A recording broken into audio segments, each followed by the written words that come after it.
Los humanos vistos como una especie más en este mundo. No somos tan especiales como creemos, tenemos muchas peculiaridades como especie, pero hay una que nos diferencia radicalmente y no es la inteligencia, es la capacidad de comerciar. Los chimpancés pueden intercambiar comida por sexo, pero el concepto de intercambios no lo pueden razonar al nivel que lo hacemos nosotros. Ellos no hacen trueques, el comercio nos ha llevado más lejos que cualquier otra especie. Los intercambios hoy en día se hacen con dinero físico y electrónico, pero necesitamos saber cuáles eran los tipos de dinero más antiguos del mundo. Ya vimos uno que es el sexo.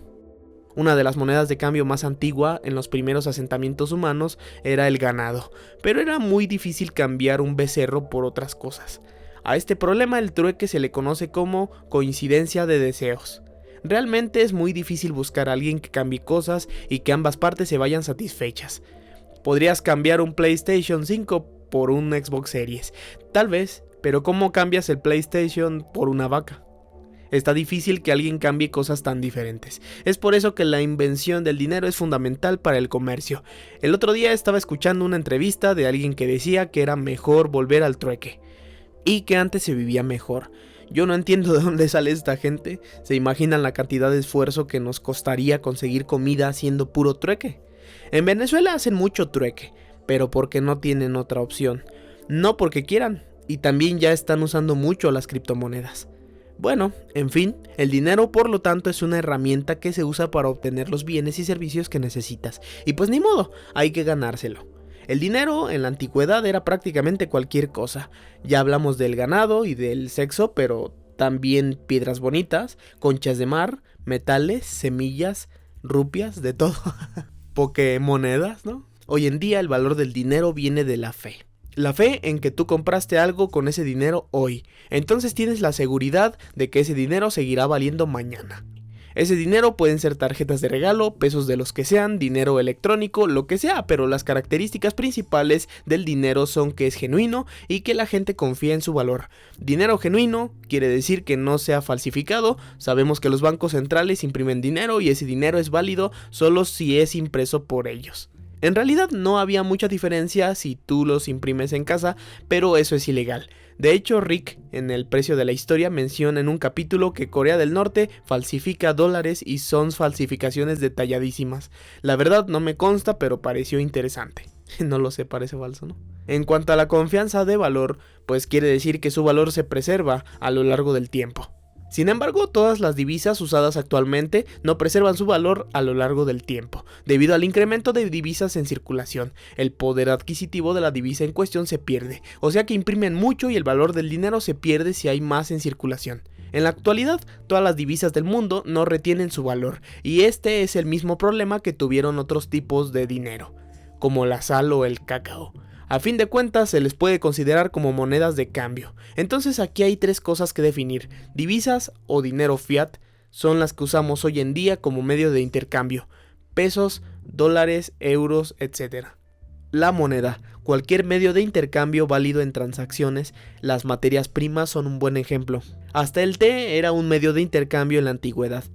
El dinero, medios de intercambio que preservan su valor a través del tiempo, el oro y la plata. Desde el siglo VII a.C. ya usaban el electro como moneda. El electro es una aleación de oro y plata que existe en la naturaleza, pero pues no tenían un estándar de peso y pureza. En algún momento, entre el 680 y 630 a.C., que pudieron estandarizar en piezas de oro iguales, y con esto eliminaban el problema del peso y pureza. En años posteriores muchas culturas empezaron a acuñar monedas de oro y plata y a estandarizarlas. En los videos 1 y 2 de esta lista de reproducción abordamos el tema de las características del dinero real, por si quieren dar un recorrido. El oro y la plata se usaron por muchísimos años como el dinero oficial. Fue hasta el año de 1375 que existió una divisa del gobierno chino como las que conocemos hoy en día. Era la de curso legal y cuidado con que no usarás esa divisa, eras condenado a muerte si utilizabas otro dinero. Esta moneda tuvo una hiperinflación. Las divisas que comúnmente usamos originalmente vienen respaldadas y son redimibles por lo que las respalda. En algunos estados de Estados Unidos imprimían billetes que eran respaldados por tabaco. Lo que siempre hacen los gobiernos es quitar el derecho de cambiar los billetes por lo que los respalda. Entonces si son respaldados por oro, ya no te dejan cambiarlos por oro. Esto fue lo que hizo Alemania antes de la Primera Guerra Mundial, para financiar los gastos de la guerra. Después de perder la guerra, sufrieron una hiperinflación terrible. Tenían que pagar los daños de la guerra, como decía el Tratado de Versalles, y pues no se les ocurrió otra cosa que imprimir más billetes. Tampoco es que tuvieran muchas opciones. Para un país que ya tiene una hiperinflación existen dos opciones: incumplir con sus deudas o imprimir billetes hasta que desaparezca su moneda. Ambos son terribles, pero la de imprimir billetes les compra algo de tiempo. En el caso de Alemania, el impago no era una opción. Eran pobres y estaban indefensos ante una invasión si dejaban de pagar, así que siguieron imprimiendo, llegando a trillones de marcos, además de inflaciones diarias del 50% o más en 1923. Llegaron a extremos tales como usar madera, lana y seda para hacer más divisa. Esto no es otra cosa que robar el poder adquisitivo de toda la población y transferirlo al gobierno. Es exactamente lo que hizo el gobierno alemán, llevando su divisa a desaparecer. Lo que provocan este tipo de crisis son dos efectos, que pueden ser aún más perjudiciales que las mismas hiperinflaciones. El primero es el ascenso de un dictador. La mayoría de la población de cualquier país está compuesto principalmente por la clase media, alrededor del 70% de su población. Esto es mundial, no Latinoamérica. La clase media es la que se ve arrasada con una hiperinflación. Con ello viene el miedo y gente indeseable, con ideas extremistas de repente ascienden al poder. Este fenómeno está ocurriendo también por el uso de las redes sociales. Mucha gente que en tiempos antiguos jamás hubiera llegado al poder, de repente arrasa en las elecciones. Y después quieren regular las redes sociales una vez en el poder, pero el tema es hiperinflación. Hitler hizo su primera aparición una semana después de finalizada la hiperinflación en 1923. Irrumpió con un grupo armado en un bar con 3.000 personas y usando el miedo, dio un discurso que convenció a todo el público. Los convenció de intentar un golpe de estado al día siguiente, pero fracasaron y encarcelaron a Hitler. En la cárcel escribiría gran parte de su libro Mi lucha. Luego de esto Alemania se recupera de la crisis y él pierde peso político, pero aún así fundó el partido nazi que tenía 2% de los votos. Luego vendría la Gran Depresión y Hitler aprovechó esto para hacer campañas. Y de ahí el partido nazi pasó a ser el segundo más importante de Alemania. Así fue como Hitler fue ganando poder, con el miedo de la gente a la crisis. Es importante recalcar que un medio utilizado por él para hacer campañas era a través de aviones. Y fue el primer político en hacer campañas en varias ciudades porque se transportaba en avión.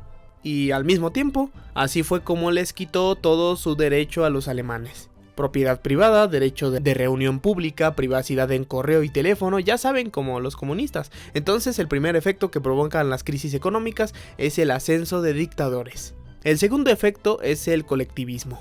Como saben, después de la Segunda Guerra Mundial, Alemania se dividió en dos y en 1990 se reunificó en un solo país. Y los resultados son clarísimos. El lado occidental tuvo un crecimiento económico muy superior, comparado con el del lado oriental. Entonces, cuanto más confíe la gente en el gobierno, peor irá la economía. Eso es científico. En economía, hacer experimentos sociales a gran escala es prácticamente imposible, por lo inmoral que sería. Pero este ejemplo de Alemania y las Coreas nos lo dejan claro. En el capitalismo, como sabemos, hay una diferencia abismal entre ricos y pobres. Eso es innegable. Como los ricos saben cómo mover su dinero en crisis, salen ganando aún más. Esto sin duda es mal visto y todavía más si los gobiernos ayudan a los ricos con rescates, por lo que la gente termina adoptando las ideas del colectivismo. El colectivismo lo que quiere es eliminar la disparidad entre ricos y pobres y que todos sean clase media. Y eso suena muy bien, pero lo que siempre ocurre es que nada más le quitan el dinero a los ricos y todos se quedan pobres. Por supuesto que los dictadores y su séquito de cortesanos son los únicos que acaparan esta riqueza y les dan migajas al pueblo en forma de apoyos para que sigan votando. ¿Les suena familiar? Me recuerda que en Dinamarca la gente que solicita apoyos del gobierno pierde su voto, para evitar que vote por el gobierno que le dio el apoyo. En Latinoamérica jamás pasaría esto porque si no nadie vota, ¿no? En la práctica el colectivismo y todas sus políticas que quieren quitarle dinero a los ricos terminan empobreciendo más a la población. Los ricos huyen de estos países, ¿es eso o se quedan y pierden toda su riqueza? Pero los que se van se llevan sus empresas con todos los empleos, bienes y servicios, entonces hay menos competencia y los precios suben. Los gobiernos fiscalizan más a los que suben los precios para sus programas clientelares y terminan quebrando a las empresas que sí se quedaron, que según para redistribuir la riqueza, dicen. Bueno, sí la redistribuyen, ¿no? Pero entre el gabinete. Al final la gente termina siendo más pobre, porque no tienen dinero, ni empleo, ni bienes, ni servicios, pero al menos dan despensas. Es un ciclo interminable, los países van desde lo capitalista a lo colectivista, siempre ha sido así, así es como los países crecen y luego van a la ruina. Lo que da la prosperidad a una nación son las libertades individuales como la propiedad privada, los libres mercados y una moneda fuerte, dinero real en pocas palabras. Lo más importante aquí es recalcar la parte de una moneda fuerte. A muchos economistas se les olvida esto, ninguna divisa que haya existido se ha salvado de desaparecer.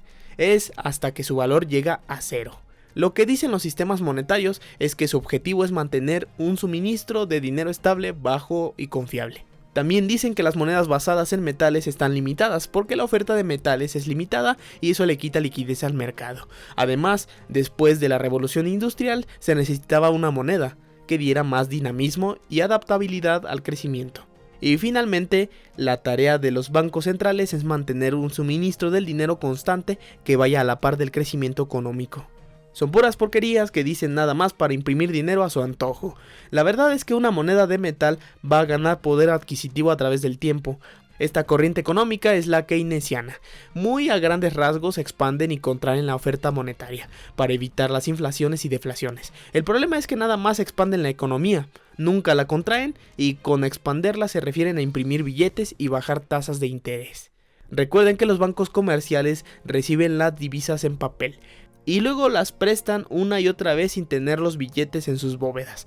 Entonces al final más del 90% del dinero es electrónico, no existe en papel. Todo esto ayuda a las hiperinflaciones a ocurrir. En resumen, la historia de las divisas de curso legal impuestas por gobiernos terminan en un escenario de hiperinflación que genera crisis económicas. Todas las divisas del mundo que han existido han perecido, pero lo hacen reduciendo a cero su valor y llevándose el poder adquisitivo de toda la gente de un país. Posteriormente emergen dos riesgos gemelos, el ascenso de un dictador y la implementación del colectivismo. El ascenso de dictaduras ha provocado guerras mundiales y el colectivismo empobrece a países enteros. Estos dos males van de la mano y se complementan el uno al otro. Como recalcaba, las redes sociales están teniendo un efecto similar. Si juntamos gente con liderazgo autoritario con redes sociales, obtenemos dictadores populistas. Así funciona esto, pero a la vez las redes sociales nos ayudan a difundir. A fin de cuentas son tecnologías, no son ni malas ni buenas, pero para que funcionen plenamente tendrían que estar descentralizadas. Ya sabemos que Zucaritas le dio datos de Facebook a Donald Trump, de millones de gringos para analizarlos y poder influir en su voto. Esto fue lo que hizo que Trump ganara.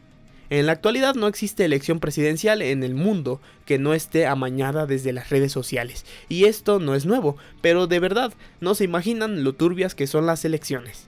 ¿Hay una solución? Bueno, de momento, solo a futuro, y es la cadena de bloques. Nos ha dado la posibilidad de implementar tecnologías más sofisticadas. Ya hay varias criptomonedas y tokens que son descentralizados, o sea que el gobierno no los controla. No rinden cuentas a ningún banco central. Por supuesto que los bancos centrales están temblando ante la posibilidad de que algo así acabe con sus máquinas de billetes. Curiosamente, la cadena de bloques tiene muchísimas otras aplicaciones. Una de ellas podría lograr la verdadera democracia y transparencia en cualquier gobierno. Incluso podrían analizarse discursos políticos con inteligencia artificial y empatar sus afirmaciones pasadas con las actuales, para ver si están mintiendo o no, y cuántas contradicciones tiene un discurso. Y todo podría estar programado con una cadena de bloques para asegurarse que no haya alteraciones en la información. Entonces, en tiempo real, en un discurso podríamos ver qué tan congruentes son los políticos hoy, comparándolos con ellos mismos en el pasado. No, pues todos reprueban, ¿no? Al igual con presupuestos de gobierno, se podrían auditar en tiempo real y saber a qué se destinó, hasta el último centavo, y quién dio orden de gastarlo. Obviamente a los gobiernos no les conviene que se implementen estas tecnologías en su contra, pero sí lo querrán hacer a su favor. Bueno, así la cosa, joven.